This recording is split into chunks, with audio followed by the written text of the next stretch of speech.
yes, we're absolutely delighted that Dr. Cheryl is presenting today.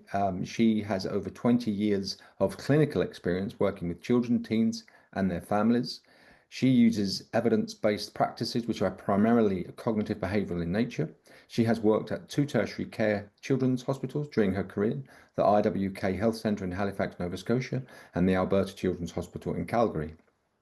She specializes in obsessive compulsive disorder, anxiety disorders, repetitive behavior orders, Tourette syndrome, and tic disorders. She is also skilled in providing comprehensive psychological and psychoeducational assessments. Thank you, Dr. Cheryl. Good morning, everybody. I hope you are all doing well. Looks like spring might finally be arriving. So I'm going to talk about psychological therapies for impairing emotional outbursts. Many of us, when we are treating anxiety disorders and OCD, see a lot of crossover with ADHD, autism spectrum disorders, DMDD, and all of those have a certain amount of kind of irritability or getting stuck that kind of happens with this. And so over the course of treating anxiety disorders, the impairing emotional outbursts that happen so commonly in the population of children that we serve, children and adolescents that we serve, we do have to figure out a way to kind of help them with this, because these are the situations that they cause a lot of problems, right? Like we all probably have the families that, they come in and there's holes in their walls, or the families talk about walking on eggshells because the intense emotional reaction that their children are having are very disruptive to the family. Like I can think of examples where, like thousands of dollars of damage to vehicles, to houses, other family members being scared of the child, or then learning how to copy the behaviors. So emotional outbursts they're a huge kind of impact on families, and they happen across a variety of different mental health disorders. And being able to kind of talk about why and the situations of how we can help them is kind of the purpose of this presentation. Okay. So the reasons why. Okay. So we know that there's kind of 3 reasons why these kind of happen. The first reason is we know that children who have executive functioning challenges, so whether that's ADHD, whether that's an autism, that emotional regulation piece, being able to stay present in the moment, problem solve, plan, not be overwhelmed by the things that are happening, are part of the reason why children have an impairing emotional outburst. Okay. We know that attachment, the quality of a parent-child relationship, does also affect that impairing emotional outbursts. Now, this is not that parents are to blame, but focusing on parenting and skill building, we know we can make significant challenges or significant changes in kind of how families function.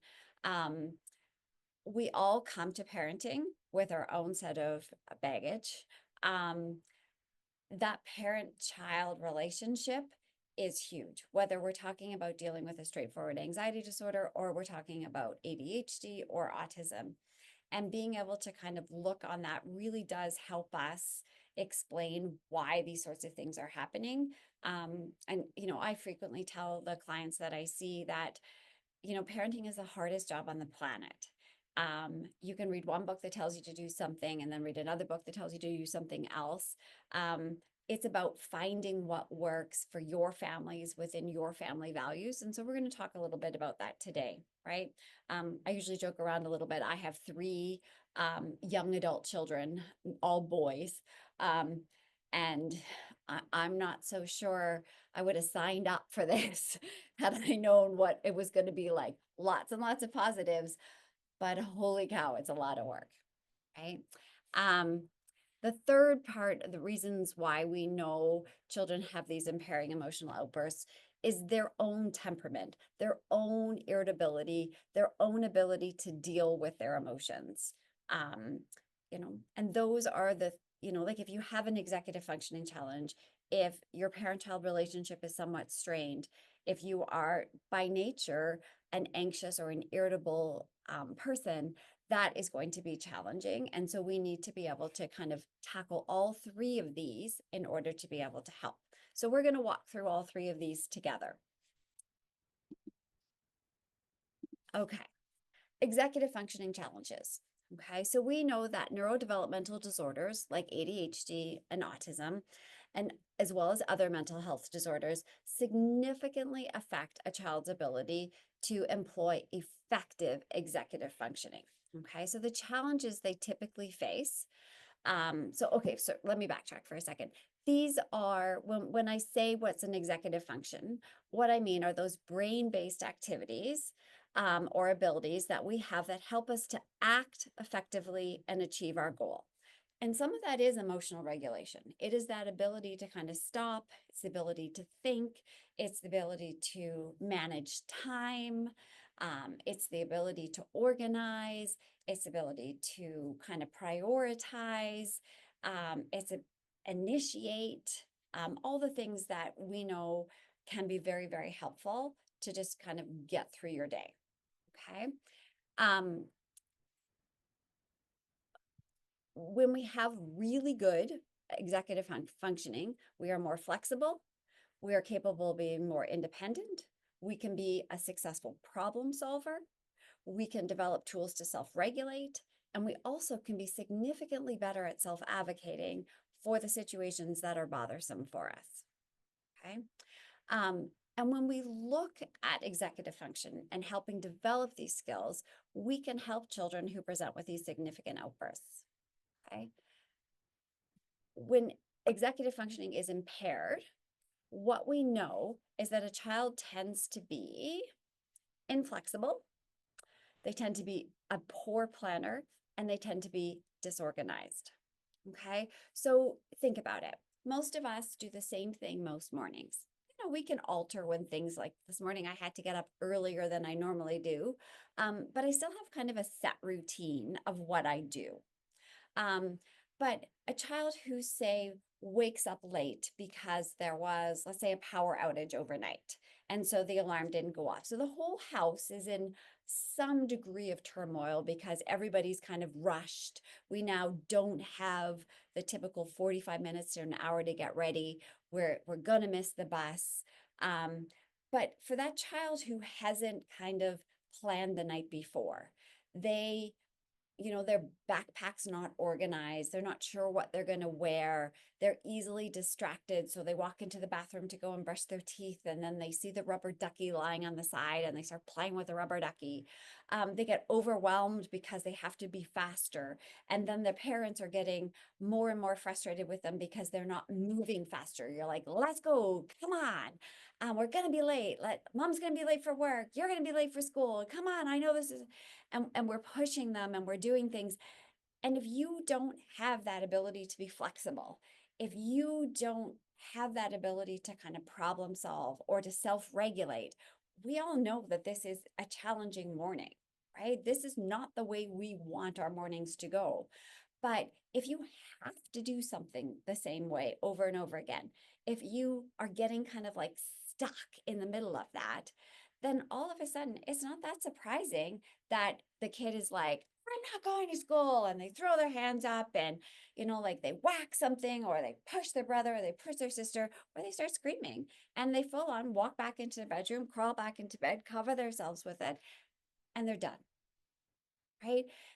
That is an emotional outburst. Or maybe they're even more aggressive than that, or they're saying bad words.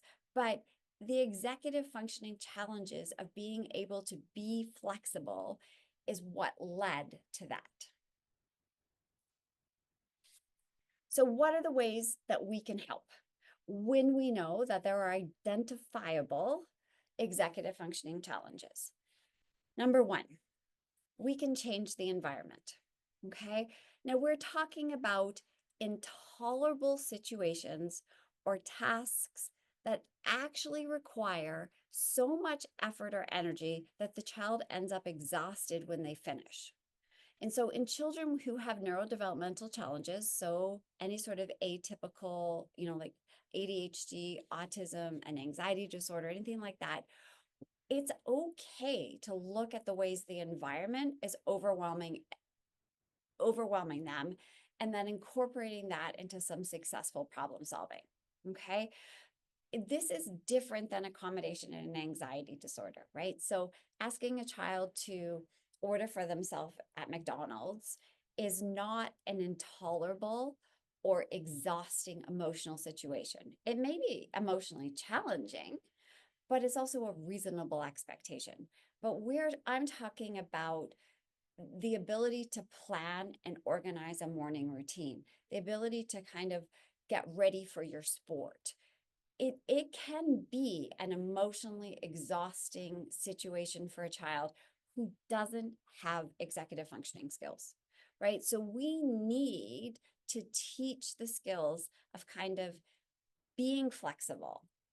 We need to teach the strategies of being organized, goal-oriented behaviors, right? So when we talk about flexibility, we're talking about handling an unexpected event, an unwanted demand. We're not saying that we should never do those sorts of things. We want to change the environment to the point where we're helping our kids see what the routines are. There's nothing wrong with the routine. It needs to be functional, but you have to have the ability to be flexible when other things get in the way. We cannot prepare for everything, right? So by teaching kids how to be flexible, we're helping them that way. By teaching them how to set goals, by teaching them how to make plans, check their plans to see if they're going to work or not. By teaching them how to problem solve, or having clear expectations and rules so that they understand what the requirements are. What we're doing is we're giving them the skills to be able to handle situations. So some of the language that I sometimes use, and I borrowed this from the Stuck Unstuck book. It's it's behind me. It's a great book, but I love teaching kids about the idea like, you're stuck. This is not the way it normally goes, but how do we get unstuck? Right? You can talk about a big deal or a little deal. You can talk about how do we get to be on target. You can teach them value of compromising, right? You want this, but mom and dad want this. How do we move? I also think that it's really imperative that we teach our kids that there really are some things in this world we don't actually have choice, right? It's really a choice, no choice situation. So, like taxes, we don't really have a choice. You have to pay taxes. Yes, you can make the choice not to file your taxes by April 30th, which FYI is next week, you guys. Or you can make the choice to not pay your taxes for a couple of years. But it's actually not a choice, because you will get caught and there will be consequences. And so we talk about making sure that our kids can understand that there are certain situations where there really is no choice. To me, going to school is one of those, whether it's online school or not. But there are certain things where it's not a choice, no choice situation. School is mandatory. You got to do it. If you choose not to do it because you don't want to, we have to kind of put those parameters around it, just like there are consequences for not paying your taxes. Okay. So asking the family to find out what resonates with them, what works for you. What do you want to say? Is it stuck, unstuck? Is it a big deal, little deal? Right? Teaching families how to problem solve. Problem solving is hard. You have to identify what the goal is, and your goal may very much differ from what your child's goal is. Then you have to come up with a plan, and then you have to do it, and then you got to check to make sure it actually worked. Okay. So a lot of the times helping our kids learn these skills can be really, really helpful with teaching them how to handle that irritability. So think about a case where a lot of our kids, especially the ones who have ASD or ADHD, even some of the anxiety ones, that sense of justice and unfairness, right? It leads to meltdowns. It leads to that aggression on the playground. Like, so the kids who budge in line, the kids who they're playing a game and someone cheats, right? Or it's not fair. They got the better player. They always do. And it leads to an inability to kind of manage that emotion, right? Those kids are stuck in that sense of justice and fairness. So we have to teach them how to get unstuck. What do you have control over? What can you work through? And so those are just really good ways of kind of helping kids use that language in those situations where, like, yeah, life would be great if it was fair all the time, but it's not actually true. I grew up with a mom who used to tell me, if you want fair, go to the carnival. Um, and like, and I'll often say that to families because it's an interesting way of thinking about it, because it's not like life is not fair, right? And fair doesn't mean equal either. And we spend a lot of time as parents trying to make sure things are fair, and it's not, right? Like, my older brother got his license before I did, right? That's not fair, but that's the rules, right? Like, why can't we all get the license at the same time? That's just not the way the world works. Okay, so we want to change the environment when we can. We want to teach new skills to help that executive functioning deficit. But now we need to kind of move a little bit to the next part. And this is where we're talking about that quality of parent-child relationship. Okay, so we know that secure attachments help develop emotional self-regulation skills. Okay, we know that when you and your child, or the parent that you're seeing and their child, have a secure attachment, they're more likely to talk about negative feelings. Their children are more likely to talk about negative feelings with their parents, right? Everything is not all sunshine and rainbows. If a child is willing to talk about the fact that they're upset, that they're sad, that they're feeling overwhelmed, that they're stressed, that's good. We want that to happen. We want to know that they have this sense of injustice. We want them to know that they feel like things are unfair, right? We also know that if there's a secure attachment, parents are more likely to validate the child's perspective. That must be really hard for you, right? We know that parents are more likely to appropriately describe what a child reports that they feel if there's a secure attachment style. And that's from a Waters et al. From 2009 study where they looked at emotional regulation and attachment. And they actually looked at kind of how a parent would, when they see what their child's doing, what the child reports, that they were better at able to see how their child was feeling and be able to indicate what their child felt in an accurate way. Okay. We also know in more secure attachment styles, parents are more likely to promote open and emotionally flexible dialogues where we actually talk about our feelings. We accept emotion during conflict discussions. We're not telling them, you need to calm down. I can't listen to you when you're upset. They're allowed to be upset. And they can't be throwing things and yelling at you and breaking mirrors and punching the wall, but the emotional content of being upset is allowed. It's okay to talk about emotions when talking about misbehavior, right? And those are some of the things that parents miss. I'm sure we've all kind of had those parents in our office where they do a really good job of saying, I don't know why you're worried about that. That's not something to be upset about. Like, oh, just don't be friends with that person anymore. All of that invalidates the child's way of feeling and doesn't help that kind of parent-child emotion, that relationship. Okay. The third box kind of right here is that emotional flexibility and emotional recovery. So emotional flexibility, this is the generation and regulation of emotions. This is automatic, it's implicit, right? So for example, if you're having high levels of fear in a low threat context and not being great at regulating your emotions, chances are you're going to develop an anxiety disorder. Okay. But we know when there's a solid parent-child relationship and emotions are part of that discussion, generation, regulation of emotions, they tend to match the situation in the context. So parents are modeling it's okay to be upset, but the amount of upset is matching the situation. Okay. We also know that emotional recovery helps build resilience.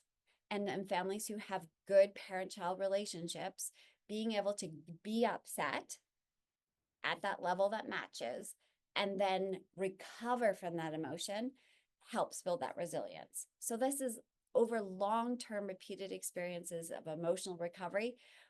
We know that it helps securely attached children to become more resilient so that they can handle those more serious life stressors that happen later on. Okay. And that's what we're looking for. This is why that parent-child relationship is so important, and why I am a massive advocate of when a child comes into your office, they are not just the person being treated, right? Like, I'm old, and we used to have that identified patient or that IP label. To me, it's the whole family that needs that support. Who has skill deficits? It's not just the child with the skill deficits, because none of us went to school to learn how to be a parent. Well, we might have gone to school to learn how to be a parent, but more to teach people how to be parents. But being able to like pull it in and do it ourselves, and help our parents, it is important in those situations. All right. So how do we do that? How do we build a positive parent-child relationship? And remember, we are not blaming the parents here. We're talking to them and letting them know that parenting is hard work. We know it's hard. We know it can be rewarding, and sometimes it's not, right? Like sometimes it is really not rewarding, and that's okay. When we get, everyone gets stuck in this idea that it's supposed to be the most wonderful thing you've ever done in your life. And I'm like, well, maybe all things being equal at the end. But it's hard. And so building up that positive parent-child relationship is important. So there's a couple of different, there's lots of different therapies out there. The PCIT, so parent-child intervention therapy, I think I've got that acronym correct. The part I actually love about this one is that for younger kids, what we're doing is we're teaching the parents how to play with their child. As an adult, we're not great at playing. We love to give instructions. We love to tell kids what to do. And we do the same thing when we're playing. Like often, like I have a box of fidgets in my office, and it's amazing to me how often parents will be like, you're making too much noise. Don't touch that. Did you ask Dr. Cheryl for that? And I'm like, oh, wait a second, people. I gave the box to your child, right? They're allowed to do that. If I have a problem with what they're doing, I'll intervene. But parents love to kind of get in there and tell their kids what they're doing. I see a lot of tics. And so, and parents will often be like, sit up straight. Don't do that. You're making your noise again. Don't do this. And I'm like, oh my gosh, like this constant barrage of negative comments or feedback to children about, and part of me, I think, so it's parents wanting to be seen as like, I'm on my kid, I expect really good behavior. Like they're slouching in their chair, or they're using my blanket, or they move my pillows, or they drop something on the ground, or they're lying on my carpet. I'm like, I don't care, right? But parents love to tell their children what to do, and they do it when they play as well. And so what I love about the PCIT is that it teaches parents how to have a child-led interaction. How do you play with your child where you're not giving a command, where you're not asking questions about why you're doing that? You're like, oh, you put the blue one on the green one, yay. You're not criticizing them.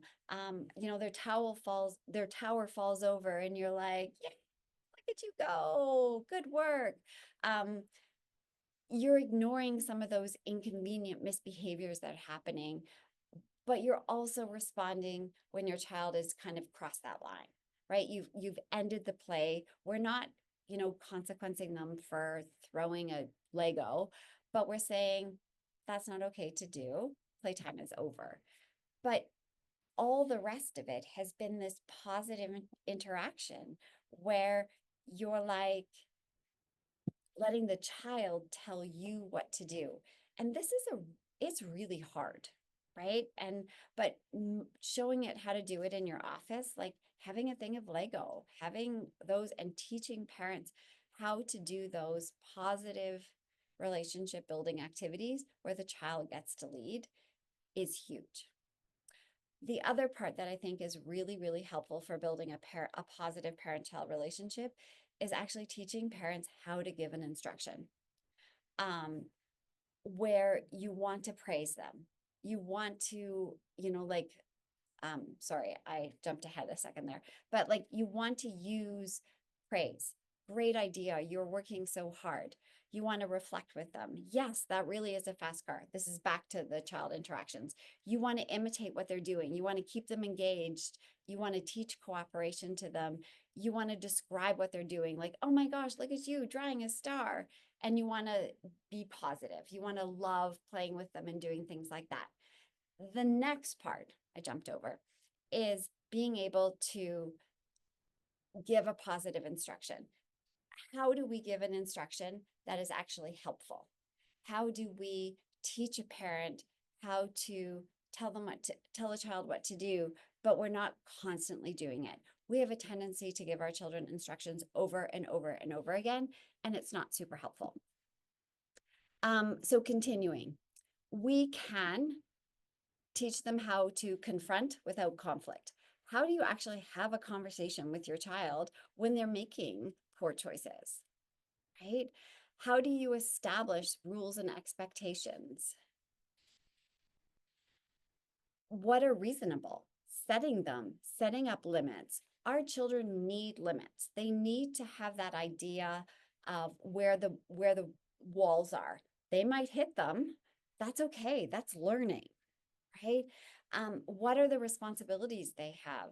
And parents are busy, kids are busy, but having these expectations, having these rules, having a list in your office about what are developmentally appropriate chores, all of these things are helping to build a positive parent-child relationship because we're working on them. Having the conversation about emotions. All emotions are okay. Some of the choices we make because of our emotions are not necessarily okay. The reactions that we do. As parents, we have to be able to help our kids identify, how are you feeling right now? That's okay. You are allowed to feel that way, but you're not allowed to be angry and then punch your sister. You're not allowed to be disappointed that you didn't get to go to the party and then sneak out the door, sneak out the window, right? We have to use rewards, but in a way that's appropriate, right? We don't want our kids to be dependent on them, but we do want our kids to learn that when you make good choices, there's that intrinsic reward, which will help us develop that intrinsic motivation. And we also want to kind of have appropriate consequences. We want to teach our parents how can you do some restitution and consequences that are appropriate versus consequences that tend to increase anger towards parents or caregivers. The whole take away your phone forever. And that's the only leverage I have is I take away their phone. It doesn't really help, right? Like, yeah, it's a natural logical consequence for some things, but exploring the idea of what's an appropriate consequence, what's an appropriate restitution, how can you reward, and that the child is part of this or the teen is part of this so that it doesn't actually increase that anger is part of developing a positive parent-child relationship. the last part is this idea of control. Parents and children have this concept of what they can control in certain situations. And because they believe that they can control these things, they get very upset and causes a lot of irritability. And I think that this is something that we need to do more of. We need to be able to teach our kids this idea of what you can control. So this is one of the ones that I use. I have a bunch of different infographics that I use, but just this idea of I can control my mood, my goals, my thoughts, my reactions, whether or not I work hard, my attitude, my mindset, whether I'm being kind, whether or not I ask for help, how I treat other people, my behavioral choices. I also can choose the friends I choose to have. I can't control whether someone else is kind, whether someone else is going to follow the rules. I can't control things that happened in the past. I can't control the things that someone might do now. I can't control whether someone likes me or not. Definitely can't control world problems. Can't control the weather. I'm not responsible for how others feel unless my actions, what I can control, is impacting them. I can't control how others react to me, and I can't control what other people say or how someone else treats me. And when we kind of give this context to them, it helps us learn to problem solve, because we can't, if we're going to problem solve, we can only problem solve the stuff that goes inside the circle. We can't problem solve everything out. But if you ask a teenager or a young child how they want to solve a problem, 90% of the time they start with everything that's outside that circle. So we need to give them this framework of what can you control? How can you do that executive functioning, going back to that start that we talked about, like building a skill set, but also building that parent-child relationship. Okay. We're going to talk about the next part. Okay. This is the kind of new thing that's kind of been out for a little, well, it's not that new, but it actually talks about the importance of exposure-based cognitive behavioral therapy for irritability. Okay. And there's two aspects of this. One aspect of is what we do with the child. And then, surprise, surprise, the other part is what we do for the parents. Okay. So we know that DMDD, or disruptive mood dysregulation disorder, the child and adolescent experience ongoing irritability, anger, and frequent intense temper outbursts. This can happen in the context of ADHD, in the context of ASD. It also can happen all on its own. Okay. We're going to want to do some of the executive functioning, all the things that we've already talked about, but often what you're seeing is extreme behavioral responses that are disproportionate to the instruction or the request. Okay, so you've asked the child to clean their room. It's a standing expectation, but every time you mention it, there's this massive response, right? There also tends to be kind of like this grumpy mood on most days, kind of like you feeling like you're walking on eggshells because you just don't want to poke the bear kind of thing. Okay.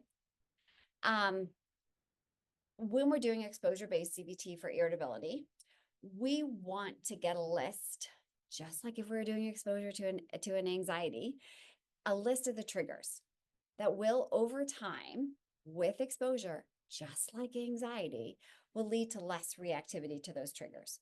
So you got to come up with your list, not your anger list, not your fear list. Okay. Then you want to do that hierarchy of events and triggers. You want to use your SUDS, your subjective unit of distress scale, your 0 to 10, your 1 to 10, whatever one you use, your thermometer. And you want to figure out what they are, and you want to figure out what you can do. You want to teach the child about their anger, right? So they have to be able to recognize the signs, very much like the same thing in anxiety. We want to do that psychoid at the start so that we understand. And then we want to develop this mastery approach, handling the triggers, learn to tolerate the anger without an outburst. I'm not saying you don't have the right to be angry. What we're teaching them is that you don't have the right I use the word emotionally vomit over the whole house because you're upset about something. Okay. So my case example that I have is I have this boy that I see who has ADHD and autism and probably has DMDD, has a whole host of triggers, um, special programming at school, all sorts of things like that. But one of the things that, he has a very strong sense of fairness and justice.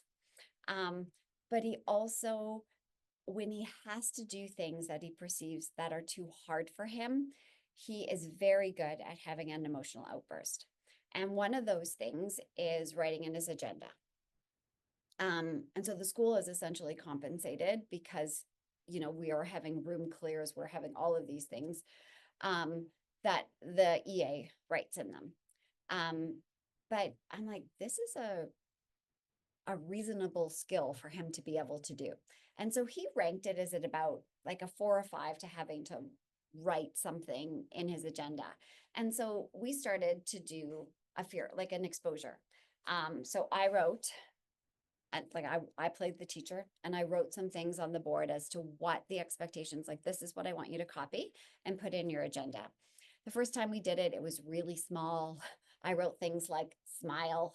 I can't remember, but we started out small and then we got bigger. To one of the ones that I ended up writing at the very end was, tomorrow, please bring your favorite stuffed animal to school because we are going to have show and tell about our animals.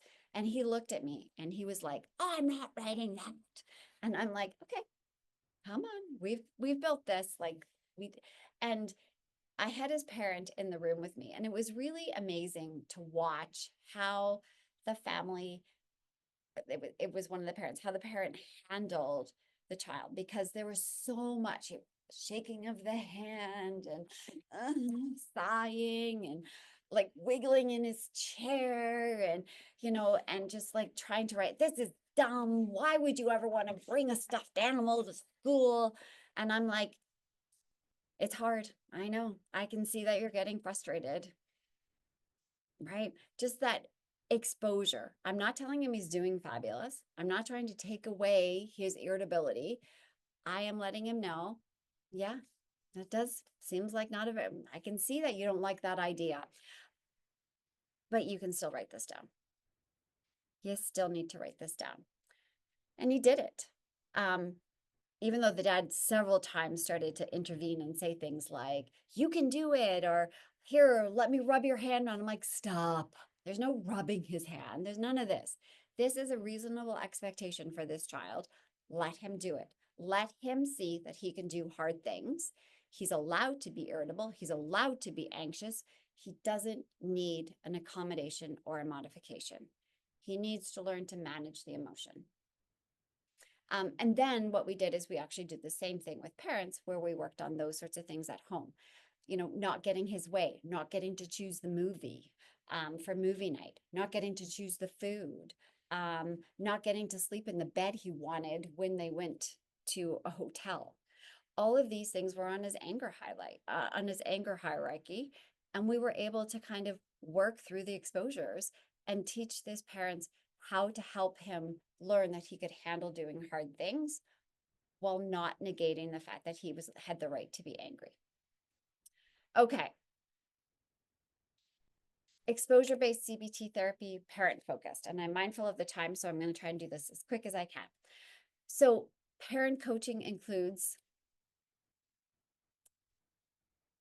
teaching new ways of responding to your child's anger, right? Not getting angry, probably the biggest key thing, right? But we need to teach parents, your child has the right to be angry. Again, they just don't have the right to throw things or hit things or break things or emotionally vomit. It's not about changing their behavior. It's about changing your behavior. The previous part is what we were doing to help them learn that the child themselves can make different choices. But now we're talking about the fact that as parents, we have to change how we react when our parents are doing things. We have to figure out what motivates your child's temper outbursts. Are there any consequences that are actually helping maintain the behavior. For those of you who are a little bit more behavioral trained, that ABA, what are the antecedents? What's the behavior that we're seeing? And what are the consequences? There are lots of things that we as parents do that help maintain poor choices for our children. We want to look at how our reactions may be inadvertently reinforcing the outburst.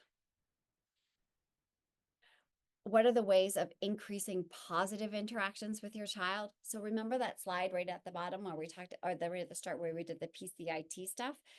This is also part of exposure-based CBT, right? Like, so CBT pull or exposure-based CBT pulls from other aspects of it because we know we need to have that positive parent-child relationship. We need for our kids to know that there's positive interactions. It's not all about us setting limits and being firm. It's also about having some fun. And the importance of being in control. We have to be in control of our own reactions. We have to have control over what's happening in the house, but we don't have to necessarily control our child. Our children can learn how to manage their emotions. They can learn to make different choices. They can handle doing hard things. When we rescue our children from their big emotions, we are teaching them that they can't handle that emotion, and we will help them. That is not the message that we want to give our children. We want them to know that, yes, it's hard. You have the right to be angry, irritable, mad, frustrated, anxious, sad, happy. An emotion it's your right. It's what makes us human. It's the choice that you make when you're having those emotions that you have to learn to control. You have to be okay with not feeling good. We all have those examples of times when it just doesn't feel good. And it doesn't mean we have to go and fix the problem. It just means that we might just have to learn how to tolerate some distress. We have to tolerate the fact that we can't control all that stuff that's outside the bubble. All right. I think I did it in the minute. So now I'm going to go to questions. And I know that there was a couple of chats, but I'm going to let Julian kind of moderate this. And I also recognize that that was a lot of information. I will be sending the slides to Julian as I know he'll send me a reminder email to do that. And the slides have a lot of this information on it, but I'm also happy if like someone wants to email me and ask, there's a couple of really good kind of references and things like that I'm happy to share as well. Okay, wonderful. Thank you, Dr. Cheryl. So we do have a question there in chat. First one is, I always get asked about consequences ideas. I was wondering if you had a general list for us to consider. Oh, you know what? I wish I had a general list. I always approach that with parents on the idea that consequences have to fall underneath your own values and beliefs as parents. And so what might work in my house or what might work in another house is not necessarily going to work in your house if you have different values and beliefs. So to me, that is a really good discussion to have with families about, like, what is it that you value? What are the, things around, like retribution? Like if a child breaks something, how do you work through those sorts of things? And so I think if I had a general list, I'm not so sure it would work because I think that parents have to find the things that work in their house, much the same way as rewards need to work in their house. In my house, when my kids were younger, we always used to sit at the same seats in the table. And one of the biggest rewards in my house was for the person who had kind of like won the right to be able to like choose where they wanted to sit. And it was hilarious to me that like my kids would get super excited. Now they were really young. They're like 4 or 5 at this age, but they get super excited about telling their dad that they weren't allowed to sit in their chair for supper. Or my red kind of like rocking spinny chair that you would be able to like kick dad out of his chair when we were watching TV. That was a reward, right? So I get where you're thinking a list would be really helpful, but I actually think it's about having that conversation about values and beliefs and what works in your house. And then parents can actually see how to come up with a consequence and a reward that fits with who they are as a family. Okay, the next question, do you know where we could get further training on this treatment modality? This is very helpful. Oh, gosh, I wish I could say yes. Um, I think that if you have a really good understanding of how to use exposure and response exposure therapy for anxiety disorders, you can transfer those skills to emotional irritability, those explosions. If you don't have the treatment for anxiety, I think I would start there. And I will see if I can find you a really good book. And I'll send Julian the email if I can find a really good book on it. It's actually based on a couple of papers and not a lot of books. But if I can, I will look through my things and see if I can find the papers, because reading the papers can be quite helpful. But I haven't seen a lot of training on it. And when I do receive that from Cheryl, I redistribute it to you all. Yeah, third question is, do you have any other suggested books you like recommend on these topics? So I will, when I send the slides to Julian, I will add a couple of the ones that I really like. So like the Unstuck and On Target is probably one of the ones that I really like. A lot of the language that was through some of the earlier slides is on that. I know that there are a couple of presentations on the PCIT. I have to tell you, I like elements of the PCIT. I don't like other elements of it. PCIT is still a very big proponent of timeout. And I think that timeout has a purpose, but it's not my favorite. I think that I think there are other consequences that work better than a timeout. And PCIT still pushes that whole thing, like sit in a chair and be quiet, and I don't love it. So yeah, did that answer your question? Mhm. Okay, the graphic on circular control is very child friendly. Are you able to share it with us? I presume, obviously, that's going to be on the slides. It will be on the slides, but it's actually a PDF that I have. I have a couple of them. I'm just starting to write a list. I can send the PDF. I actually,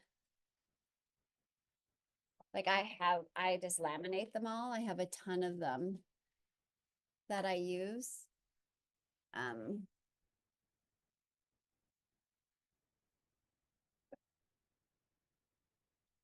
A couple other ones that I use. So like I have one that I use for the child-led, like how to, like the things that you need to remember when you're doing the child-led ones. There's a kind of more adolescent version of the Out of My Control. I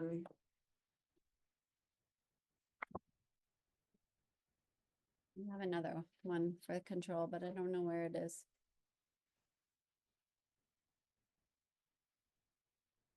Anyways, they're like, I can send some of those with Julian, so that the PDF ones, and you guys can share those if I have them. Some of them I don't have anymore, like the more teenage one. I'm pretty sure I got that one online. And I know a lot of these are available online. But yeah. I'll send those. Great, thank you, and I'll certainly share them. There are no more questions there in the chat. Does anybody else have any other questions they'd like to pose to Dr. Cheryl? Maybe we'll just hang on a minute or so just to make sure there are no more questions. Going back to the question about the exposure, like where you can get the treatment for this, I would encourage people to talk with their colleagues about it and encourage, like, using it together, like being able to come up with an anger hierarchy. Like, it is exactly the same as how you come up with a hierarchy if someone has a specific phobia of a dog, or coming up with a hierarchy if you're treating OCD. And so it's a very, very transferable skill. And when you think about it, what's the fundamental thing that we need to teach our kids, right? It's that, like, it's, you can do hard things, and if you face your fears, if you do the things that you think are hard, you can handle the emotion that happens. That is the biggest gift that we can give to our children.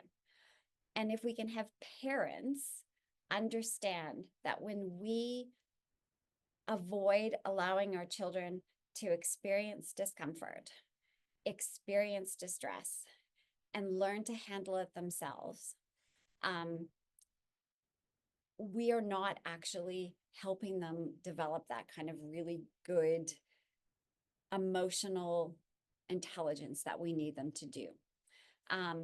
That positive reaction of being able to hold that negative emotion, like, it's hard as a parent. We don't like it when our kids are lying down on the floor and screaming. I can remember once being at a grocery store in Nova Scotia, and I was by myself. I didn't have any of my children with me, but the person two cashiers over, there was a child on the bottom who was lying on the floor and screaming, and the person behind me was like, "Oh, what is that parent doing to that child?"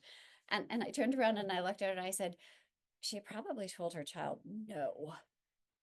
Right? And I'm like, that's a good thing, right? She was completely ignoring the child.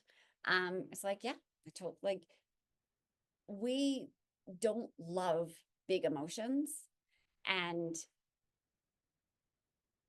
it's okay.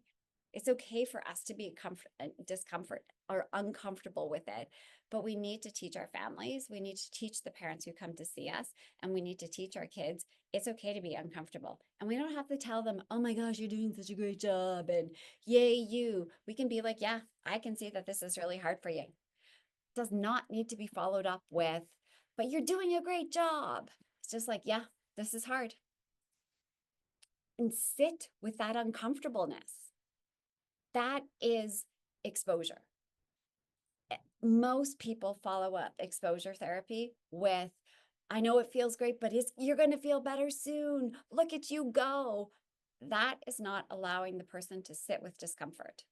And we have to do that whether we're doing it with anger and irritability. We also have to do it with anxiety.